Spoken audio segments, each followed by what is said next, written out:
Pois é, o Tô no Meu Direito já começou e eu sei que você de casa já está se preparando para as festas de fim de ano, Natal, Réveillon, viajar com a família, com os amigos, mas se atente aos seus direitos. Muita gente se passa, com relação aos direitos na hora de viajar. Para falar sobre esse assunto, a gente trouxe aqui a doutora Camila Miranda, especialista em Direito do Consumidor. Doutora, seja muito bem-vinda aqui ao nosso Tô no Meu Direito. Obrigada, Rafael. Queria ressaltar a importância desse programa para toda a sociedade, em casos informativos, e também agradecer o convite. A gente que fica muito agraciado em tê-la aqui no nosso estúdio. Doutora, para a gente começar a nossa entrevista, quais são os documentos, aqueles principais documentos, além dos comuns que a gente costuma carregar, que o cidadão não pode esquecer na hora de viajar? Sim, Rafael. Em caso de voos nacionais, devemos levar o RG atualizado, a CNH, e em caso de voos internacionais, não esquecer o passaporte, todo certinho e validado com visto em caso de alguns países. Se for menor ou crianças e adolescentes que não estiverem acompanhados dos pais, também um documento de representação. Com relação aos animais, doutora, muitas famílias costumam levar os pets, os animais de estimação. Quais são os procedimentos também? Deve-se atentar às regras da companhia aérea, documentos de validação também junto a veterinários e os documentos todos corretos, o animal é autorizado a embarcar. Existe também aquela taxa de seguro. Quando a gente vai comprar, no momento que a gente adquire a passagem, a empresa aérea ou a empresa de ônibus fala para a gente colocar o seguro. Caso o passageiro se negue em acrescentar essa taxa no valor da passagem, isso significa que ele vai estar desassistido pela empresa? Sim, Rafael, o seguro muitas vezes ele não é alertado sobre a voluntariedade de ser pago. Não é uma obrigação do passageiro arcar com esse valor. Todas as obrigações assistenciais devem estar incluídas na passagem. Então, se existir a possibilidade de seguro, o preposto da empresa tem que avisá-lo se ele tem interesse ou não de pagar aquele seguro. Esse seguro não é obrigatório e, pagando ou não, o passageiro vai ter direito a toda a assistência necessária dentro do seu direito enquanto consumidor. Em caso de seguro, se o passageiro for obrigado a pagar aquele seguro, ele pode reaver aquele valor de forma judicial, porque isto é uma prática ilegal chamada venda casada. Doutora, muita gente também costuma comprar aqueles pacotes de viagens, começam a pagar antes mesmo, obviamente, do período, meses antes, mas, por exemplo, ela descobre que no período marcado não vai poder viajar. Como é que fica a questão do reembolso, da remarcação? Rafael, isso depende muito da questão contratual ali, quando ela adquiriu aquele pacote, quando o consumidor adquiriu aquele pacote. Então, o importante ele pode reaver esse valor em caso de desistência e tem que se atentar à questão da multa. A multa ela não pode ser abusiva. Pode ser retido alguma porcentagem de valor ali, mas o consumidor tem que estar atento que aquela multa ela não pode ser abusiva. Bacana. A doutora tem uma pergunta agora de um telespectador. Quem viaja de avião passa por vários desafios. Um deles são os assentos vendidos em número maior que a aeronave dispõe. Ele pergunta aqui o que fazer se a empresa quiser impedir o cliente de viajar. Ela tem esse direito? Em caso de overbooking, a companhia aérea ela deve buscar soluções para que aquele passageiro seja inserido em um novo voo ou, caso ele se negue, receber o reembolso do valor daquela passagem. Caso o próximo voo demore um período muito superior àquele itinerário do passageiro, todo o auxílio também deve ser prestado. Alimentação, em caso de pernoite, hospedagem e tudo mais. Doutora, um fato recente que aconteceu com uma atriz famosa, a Ingrid Guimarães, com relação justamente ao assento dela no avião. Explica pra gente como foi que aconteceu e o que é que o passageiro que passar pela mesma situação deve fazer. O caso da atriz Ingrid, ela gerou uma polêmica no mundo jurídico, porque existe até um projeto de lei que se refere a essa situação a qual ela passou. Ela estava com a filha e no momento do embarque, além de acontecer o overbooking, mudaram ela de categoria. Ela tinha comprado uma categoria maior no voo e repassaram a categoria menor. Então, causou todo um constrangimento, provavelmente ela entrou juridicamente para reaver de forma indenizatória todos esses constrangimentos causados, mas foi uma situação semelhante à do overbooking, além de mudança de categoria dentro do voo, que prejudicou toda a viagem dela. Ela, salvo engano, ela ganhou um voucher de $300 e também levantou essa bandeira, conforme o projeto de lei, para impedir esse tipo de abuso junto às companhias aéreas. Ainda sobre perrengue nas viagens de avião, doutora, o passageiro que vai viajar, chega no horário previsto, o voo atrasa, quais são de fato os direitos que ele tem e que a companhia também tem? A partir de 2 horas, ele tem direito a vouchers de alimentação, água, e a partir de 4 horas, ele já tem direito ou reaver o valor da passagem, o reembolso do valor da passagem, ou caso ele tenha interesse no translado e no hotel. Agora, com relação àqueles passageiros que estão viajando no período das férias, mas a trabalho, Sim. O voo atrasa, os direitos são os mesmos? São os mesmos. E aqui também fica uma ressalva. Caso aquele consumidor, aquele passageiro, ele comprove aquele dano, tanto na esfera material quanto na esfera moral, ele tem direito a receber uma indenização. Seja profissionais que estavam indo ao congresso, a um atendimento, suas obrigações do trabalho, comprovando esse dano, ele tem direito a reaver tudo de forma jurídica. Doutor, existem muitas pegadinhas também, golpes, né, que alguns farsantes, golpistas, no caso, costumam aplicar nesse período. Como se precaver? Quais são as mais comuns nessa época? É bom ficar atento a essas promessas de valores muito baixos em pacotes aéreos.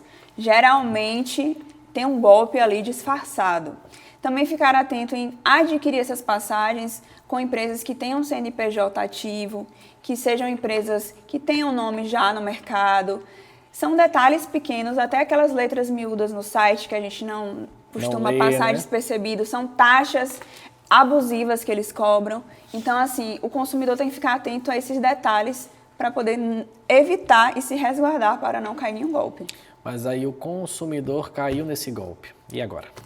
O consumidor caindo nesse golpe, ele pode reaver de forma administrativa, procurando a empresa, tentando solucionar amigavelmente. Caso não consiga, procurar um profissional especializado na área para auxiliá-lo e reaver aquele valor.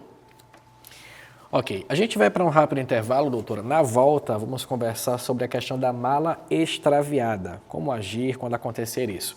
Não sai daí que a gente volta já já.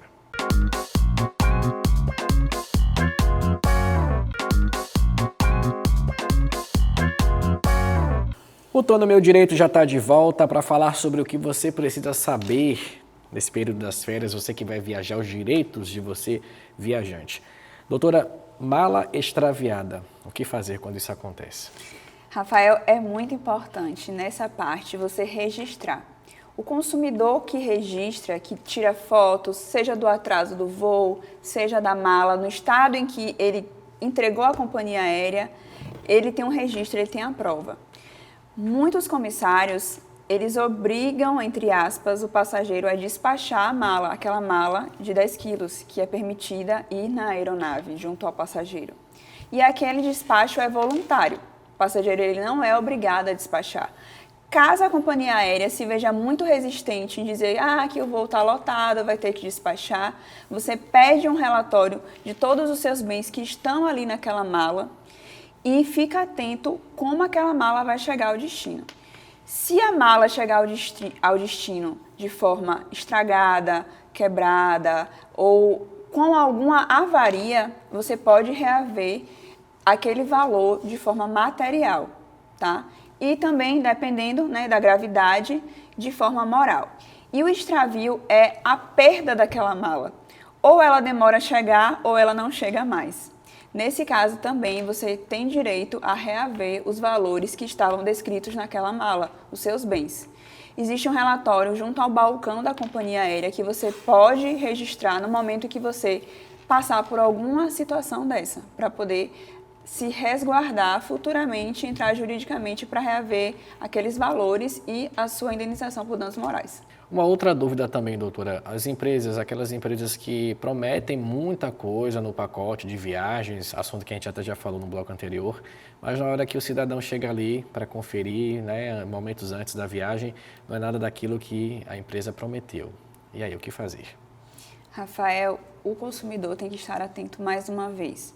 A troca de e-mails, o contrato, o que foi contratado ali, a descrição daquele pacote, daquela hospedagem, fazer prova de tudo.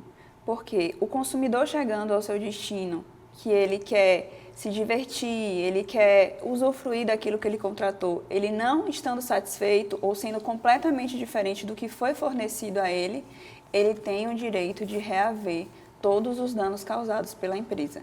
Então, o importante é registrar sempre, seja através de fotos, prints, e-mail, e estar atento também ao contrato, ao que tem descrito ali, ao que ele tem direito ali no momento que ele comprou aquele pacote, aquela hospedagem. Mas e quando a empresa quer fazer esse reembolso em forma de crédito, mas o cliente não aceita? O cliente é obrigado, o passageiro é obrigado a aceitar isso? Não, o passageiro não é obrigado a fazer acordo conforme a empresa ela está oferecendo. Se ele sentir que aquela proposta ela não é compatível com o que foi fornecido e não supre o que ele realmente está buscando, ele pode reaver isso de forma judicial.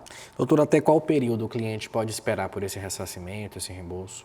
No geral, depende muito da questão contratual. O passageiro chegando ao seu destino, percebendo que não é conforme contratado, que o hotel é completamente diferente daquilo que ele contratou, ele comunica à empresa e a empresa tem um prazo de 90 dias para ressarcir, de alguma forma, aquele descontentamento do consumidor. Caso não resolvendo essa questão de forma administrativa, a empresa não reembolsa o valor do prejuízo do cliente, ele pode entrar judicialmente. E aí é um outro prazo para entrar na justiça. A senhora com certeza já teve casos parecidos com este, né, que a gente citou aqui. Sim, Rafael, é muito comum no momento da contratação pelas fotos a gente entender que está comprando uma coisa e chegar no destino ser completamente diferente. Ou até não ser funcional.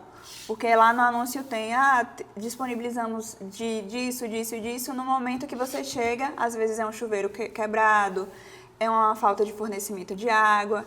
Então, assim, é muito comum o consumidor ele ser lesado nesses pacotes e buscar de forma administrativa os seus direitos. Caso não consiga, via judicial, a indenização por danos morais e materiais. Doutora, as agências de viagem, as empresas de turismo também, né, além das empresas de ônibus e as de aviação, costumam fazer muitos passeios nesse período de férias. Quais são os direitos que elas devem ter, que elas devem cumprir com os passageiros?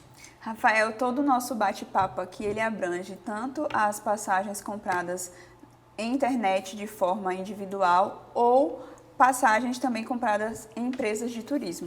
Todas as regras, elas abrangem as empresas de turismo também. São as mesmas, São né? as mesmas. Só ficar atento à questão dos prazos, né? Porque quando a gente adquire algo pela internet, a gente tem um prazo um pouco diferenciado do que adquirindo algo de forma presencial. Doutora, com relação aos pets, aos animais de estimação, quais são os direitos e como é que o cidadão, o passageiro, deve se preparar para transportar esse bichinho? Nós sabemos hoje que o pet é um grande amigo, né, da maioria das pessoas. E hoje já tem uma liberdade maior dessa questão em voos. Se tiver com a documentação toda regularizada, atestado, vacinação e em caixinha específica, você pode levar o seu pet tranquilamente. Ressalto também que tem pets que são guias, então assim, a companhia aérea ela não pode se negar a fornecer aquele serviço de pet, aquele consumidor, principalmente pets guias, que ajudam ao consumidor em algum tipo de deficiência. No caso, especificamente falando das pessoas cegas, né? Isso. O cão-guia, a empresa não Rafa, pode se negar, né? Não pode se negar. Isso tanto no caso do avião, a empresa de ônibus também tem a mesma obrigação? Isso, exatamente, Rafa. As regras são as mesmas, principalmente em se tratando de um pet que é um cão-guia, um pet guia. As regras são as mesmas. carteira de vacinação, atestado, atendendo todos aos requisitos ali daquela empresa rodoviária, você tem direito a levar o seu pet. Doutora, traz para a gente aqui agora um conselho, né, como advogada, especialista no direito, né, do consumidor, para quem está em casa nos acompanhando, vai viajar, seja ela de avião, de ônibus ou empresa de turismo, vai ficar atenta para não cair em golpes nem ter prejuízos lá na frente. Seja companhia aérea, seja pacote de turismo, empresas de ônibus, se você ficar atento à reputação, aquele CNPJ, fazer prova de tudo, ter tudo documentado, sua viagem vai ser uma viagem tranquila e em paz. E é o que eu desejo a todos vocês que vão aproveitar esse fim de ano aí. Doutora Camila Miranda, muito obrigado pela participação, pelos esclarecimentos e até uma próxima oportunidade. Obrigada, Rafa. Obrigada a todos de casa e desejo uma boa viagem a todos. E é isso, o Tô no Meu Direito fica por aqui. Agradeço você pelo carinho da audiência, pela participação aqui conosco e até o próximo programa, se assim Deus permitir.